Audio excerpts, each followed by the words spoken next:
Une autre règle que le cheikh cite après cela, il est absolument interdit de faire une demande explicite d'une femme qui est en période de viduité.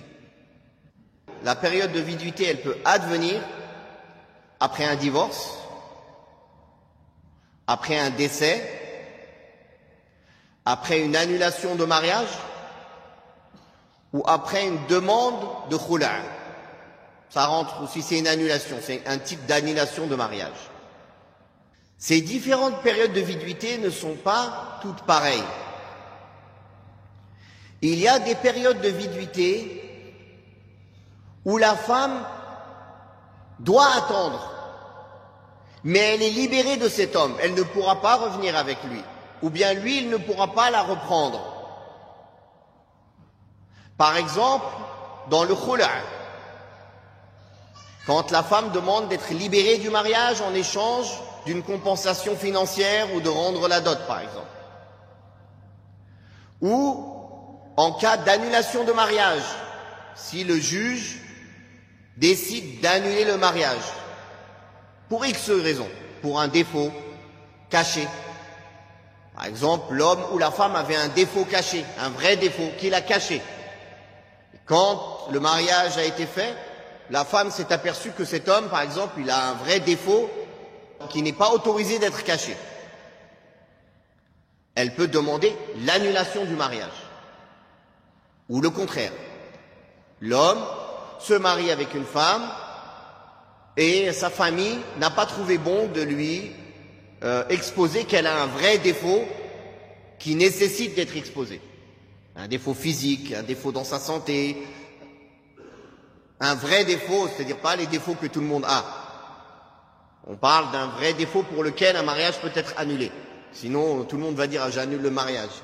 Oui, tout le monde a des défauts. Barakallahu fikum. Il n'est pas parfait dans son caractère, ou il a certains manquements, ça, tout le monde a des défauts. Il n'y a pas quelqu'un qui est parfait. On ne parle pas de ce type de défaut. Donc, on a dit il y a deux types de délais de viduité. Le délai de viduité après la mort du mari. On sait très bien qu'elle ne pourra plus jamais revenir avec ce mari-là. Il est mort, n'est-ce pas?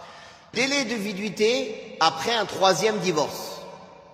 On sait très bien qu'elle ne pourra jamais revenir avec ce mari tant qu'elle ne se marie pas, qu'elle ne consomme pas le mariage, qu'elle n'est pas divorcée. Et tout ça sans préméditation. Et il y a le délai de viduité qui est d'un divorce, talaq raj'i, un divorce dans lequel l'homme peut revenir sur sa décision.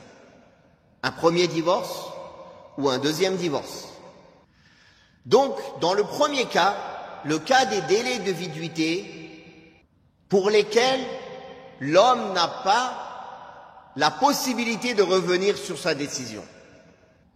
Il reste interdit de demander en mariage explicitement, mais il est autorisé, en revanche, de signifier le désir de se marier d'une manière non directe.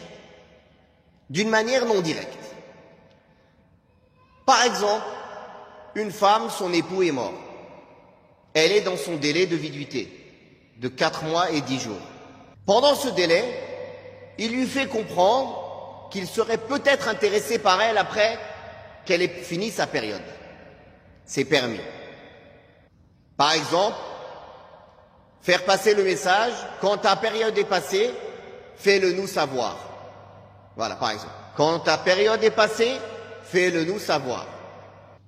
Ou bien, une personne va dire, un tel, je sais qu'il aimerait bien se marier avec une femme comme toi. Par exemple. Donc elle comprend que cette personne est intéressée par elle, mais comme il est interdit dans ce délai-là qu'il fasse une demande explicite, il lui fait savoir, comme ça quand elle est libérée, elle peut savoir que cette personne, ce frère, cet homme est intéressé par elle. Et si elle-même elle est intéressée, elle ne va pas se diriger vers un autre.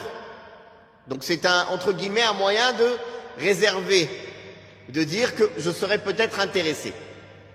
Ceci est permis, c'est arrivé au temps du prophète sallallahu alayhi wa sallam.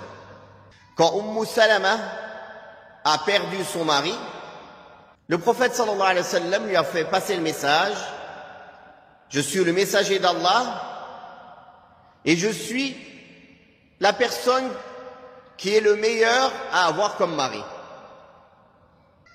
Donc elle a compris que le prophète sallallahu alayhi wa sallam désirait l'épouser après son délai de viduité.